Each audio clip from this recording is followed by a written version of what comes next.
han sido tus respuestas a tu lectura al libro de Cosme y también tus respuestas a la continuidad de lo que hay después de tus vidas. Josep, adelante.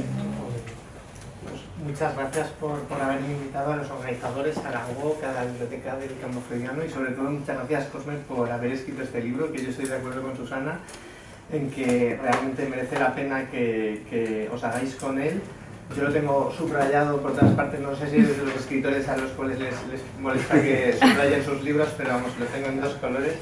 Y es un libro con el que sintonizas plenamente a nivel afectivo primero y luego también a nivel intelectual. Entonces yo, un poco intentando responder a la pregunta y basándome en tu libro, quería un poco traer, hablar un poquito sobre lo que entendemos como atención a la complejidad en salud mental, porque de hecho los casos que Cosme plasma en el libro son todos casos que estarían enmarcados en casos complejos de salud mental.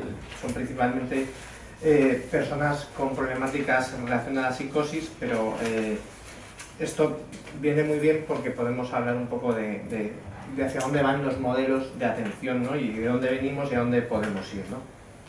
Entonces, la complejidad en salud mental yo creo que es una entidad en sí misma, es decir, que la podemos entender como algo que va más allá del modelo biopsicosocial que ya tenemos muy escuchado, ¿no? Porque está claro que hay una parte que es bio, en tanto a biográfica, en tanto a biológica, en cuanto a la gravedad de lo que a la persona le pasa, que eso puede ser pues, un determinado diagnóstico, ¿no? Podemos ver pues, una entidad, una esquizofrenia, ¿no?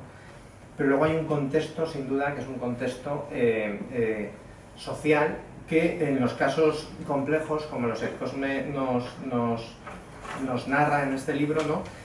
Siempre es de una importancia capital. Es decir, siempre esta complejidad suele llevar de la mano unas historias sociales que son altamente adversas. Es decir, que hay una gran desestructuración vital y generalmente una vivencia, digamos, de mundo persecutorio que tiene que ver con los desarrollos traumáticos de las personalidades de estas personas, ¿no? Pero luego hay una tercera pata, y esta es la importante también, que es que estas personas, es decir, chocan precisamente con las instituciones desde donde los tratamos, ¿no? Y precisamente por esta dificultad de vínculo que tienen, por estas, digamos, cuestiones de desarrollo traumático en su biografía, pues son personas que les cuesta mucho vincular, ¿no? Y el vincularse con los servicios de atención a la salud mental realmente resulta muy problemático, ¿no? Entonces, nos habla Cosme en el libro, ¿no? de que luego está la tendencia, él explica muy bien, en lo que es la gestión en salud mental. Yo me he quedado un poquito con dos ideas de las que él plasma, que por un lado es verdad, y eso lo vivimos, yo trabajo en un centro de salud mental infanto-juvenil, en un sector cercano al que trabaja Susana, ¿no? Y efectivamente tenemos un modelo de trabajo, como él explica muy bien, que es homogeneizador, y digamos muy basado en la actuación protocolizada. Esto nos lo pide el sistema, es decir, tenemos efectivamente pues, muchos programas pensados para lo que llaman poblaciones especiales, ¿no? Pues léase, por ejemplo, el programa de atención a la psicosis incipiente, el programa de seguimiento del código riesgo suicidio, ¿no? Son programas que son, desde luego, interesantes, pero que al final pues, estamos trabajando sobre una identificación de una persona con un diagnóstico, y que en los casos digamos, no especialmente complejos nos puede funcionar. Es decir, para trabajar con patología en salud mental no compleja, eso nos da una respuesta, pero desde luego para trabajar con pacientes altamente complejos eso no nos ayuda en el sentido de que precisamente este tipo de modelo, ¿no? tan protocolizado diluye totalmente la parte subjetiva, ¿no? y lo que es específico en el sujeto, que Cosme lo explica muy bien aquí, ¿no? Y que es, al final esta forma de funcionar nos imposibilita conectar con lo que realmente es, digamos, propio de la persona, y a partir de lo cual tú puedes crear un proyecto que tenga sentido, ¿no? Pues en una posible recuperación, ¿no? Luego estaría, digamos, el asunto del tiempo, y eso también tiene que ver con el contexto de nuestra sociedad. Hablaba José Ramón de esta sociedad líquida de Bauman, pero bueno, pues me han llamado, vamos a hablar de la sociedad del rendimiento, ¿no?, de Ehrenberger, de la sociedad del cansancio, de Byung-Chul Han, que tú le citas también en tu libro, ¿no? Pero la realidad es que tenemos cada vez menos tiempo y tenemos menos tiempo también para pensar, y está claro que Cosmen nos explica muy claramente en su libro que si queremos crear vínculo, lazo social, ¿no?, necesitamos espacios para poder pensar, y comunicarnos entre los profesionales, porque al final también nos ocurre que casi no tenemos tiempo ni para hablar entre nosotros en los equipos, ¿no? Esto es una cosa que también nos sucede, y por tanto esta, digamos, aceleración en nuestras prácticas, esta falta de posibilidad de coordinarnos, pues hace que la calidad de nuestra asistencia pues se resienta y que sea muy difícil establecer un vínculo con los sujetos que tratamos, ¿no? Estas personas tienen también una particularidad clara, y es que muchas veces los sistemas de soporte externos que están a su alrededor están claudicados, ya sea porque estamos hablando pues, de sujetos que muchas veces no tienen familia, se han desinsertado de la familia, ¿no?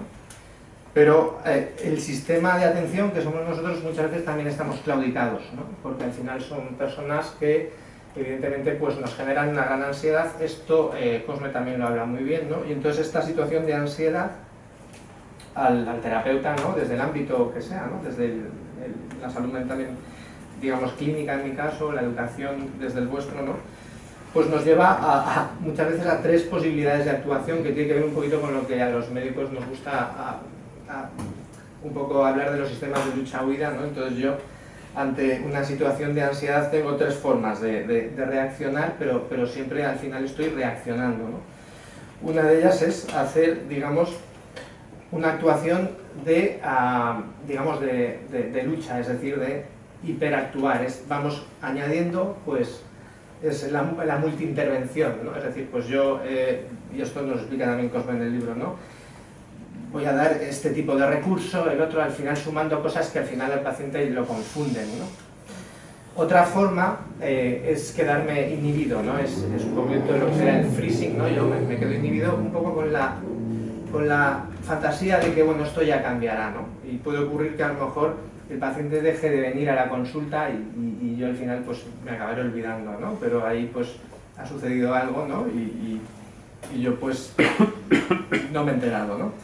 Y la última es la actuación impulsiva, digamos, que es un poquito lo que es la derivación protocolaria, ¿no? Decir, bueno, pues yo no sé qué hacer, se lo derivo a otro recurso, ¿no?, con el cual además posiblemente me voy a enfadar porque yo no puedo hacer esto, que lo haga el otro, ¿no? Y esto una vez yo lo leí en un artículo de José Ramón, ¿no?, que él hablaba de que este tipo de derivaciones impulsivas dejan al paciente a la deriva, ¿no?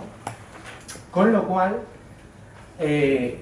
estos usuarios del sistema, ¿no?, progresivamente primero van transitando, ¿no?, entre estos dispositivos donde los atendemos, pero al final, lógicamente, pues se desvinculan porque se materializa una expectativa, digamos, de abandono que pues es lo que ellos un poco esperan y que se ha ido, digamos, repitiendo generalmente en la historia de sus vidas, ¿no?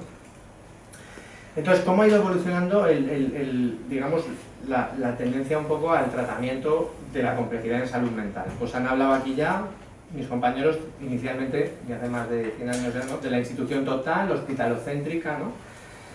Y después hemos pasado a lo que ha sido el modelo hasta hace poco, ¿no?, que es un poco la visión comunitaria, pero basada en lo que llamamos los modelos de rehabilitación psicosocial, ¿no?, que esto en España empieza a partir de los años 80, y que es un poco la atención por niveles, es decir, nosotros funcionamos pues, en diferentes dispositivos, centros de salud mental, tenemos hospitales, digamos, de hospitalización parcial, podemos disponer pues, de diferentes, una hospitalización de agudos en un momento dado, ¿no? Colaboramos con la atención primaria, ¿no? Pero en todo caso el objetivo suele ser el tratar síntomas, ¿no? Es decir, que remitan los síntomas, ¿no?, y luego el entrenar a la persona, ¿no?, para que sea normal, es decir, para que se adapte. Es un poco el tema de que recuperen, ¿no?, una vida adaptativa, ¿no?, que esto es entonces Cosme también habla, yo creo, en su libro de esto, ¿no? Es decir, y esto en otras disciplinas, por ejemplo, él pone el ejemplo de que en una persona con una diabetes no vamos a esperar a que esté estable o curada de su diabetes para que pueda seguir viviendo, ¿no?, o avanzando en su vida cotidiana, ¿no?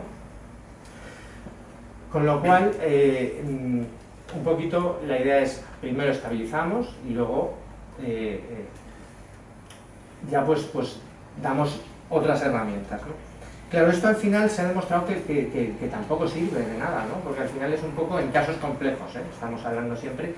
Es como coger ¿no?, pues una persona que está ahogándose en una piscina, ¿no?, enseñarle a ir en bici y volverlo a meter en la piscina. Es decir, un poco es como los programas estos de rehabilitación cognitiva, ¿no?, en pacientes psicóticos, pues delante de un ordenador, venga, vamos a trabajar su función ejecutiva y dices, bueno, pues esa persona vuelve a su